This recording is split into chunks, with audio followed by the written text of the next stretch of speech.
Okay, hey, it's time to talk movies, and film critic Josh Bell is here with the Bell Breakdown on this Friday. Oh, that bell might be a little loud for Dumbo and those big ears. He might get scared. He's a little skittish, Dumbo. Well, I've been watching the trailer for Dumbo over and over. They've been previewing it and pushing it on Twitter. Yes, they have. And it's a Disney remake directed by Tim Burton, and I thought, boy, this looks really good and really cute, and I think I want to see this. Okay. And you did. That's your choice. Okay, not everyone's? No, I mean, I did see it, obviously, and I think a lot of people will see it. These Disney remakes are very, very popular. This is the first of, I think, 4 that we're going to get this year. Okay. So people will go see it, and I'm sure people will like it well enough. I find most of these Disney remakes, these live-action remakes, kind of redundant and unnecessary. I think unlike some of them, Dumbo, the original film, is very, very short. It's like 64 minutes, and it doesn't have a ton of material. So there's a lot of opportunity to expand in this live-action movie, as opposed to just following the story beat for beat. And Tim Burton has a distinctive style that a lot of people really like, and I really liked as well in his earlier days. I think he's been a bit on autopilot in his projects, and this is a similar thing where he comes in and he kind of adds his little cute goth aesthetic to an existing property. And story-wise, they really just kind of repeat the Dumbo story twice, almost. We've got Dumbo, the cute little elephant with the big ears. Flying in. I mean, how could you not love it? Look at that. And he's able to fly with his big ears, which of course was actually the climax of the original movie. But here we have it early on. He's in the circus. He's being kind of mistreated and made fun of.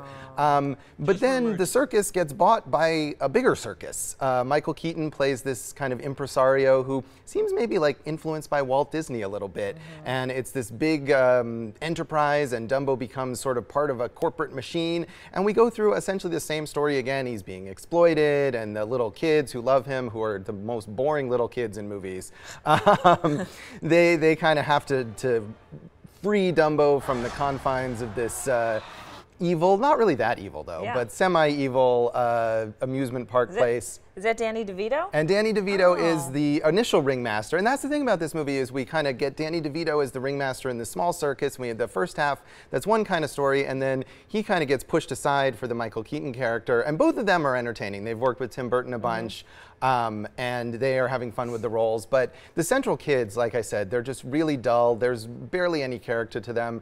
Colin Farrell, who I don't know if you even see in that trailer, plays their father and is almost the main character of this movie, actually.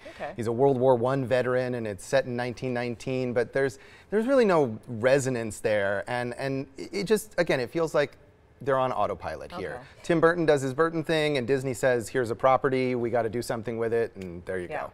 And you and I were saying it hasn't been remade ever, really. So the original was what, 1941? 41, yeah. It's been a while. But I mean, I think Dumbo as a character has been in the public consciousness. They re-released the movie multiple times. They've got toys. They've got books. I mean, Disney is very good at keeping their characters in your mind. And so I think there's definitely the same brand awareness here that there is for the other Disney properties. And I think it'll probably make a lot of money. Maybe not as much as like Beauty and the Beast, which has a lot of nostalgia for a certain generation. But I think people looking for something for their kids will take them to Dumbo. And I will say the kids in the screening that I was at, a lot of them were real restless. It's too long. It's nearly 2 hours long. All right, Josh. Well, listen, our producer said, hey, do you think you can fill time with one movie? And I said, you know what? Josh can talk. Dumbo has That's a lot of Dumbo breakdown right there. Yes, indeed. Good to know. Thanks, Josh, for filling us in. Thanks. The Bell Breakdown for this Friday. We'll see you next Friday, Josh. Stay with us.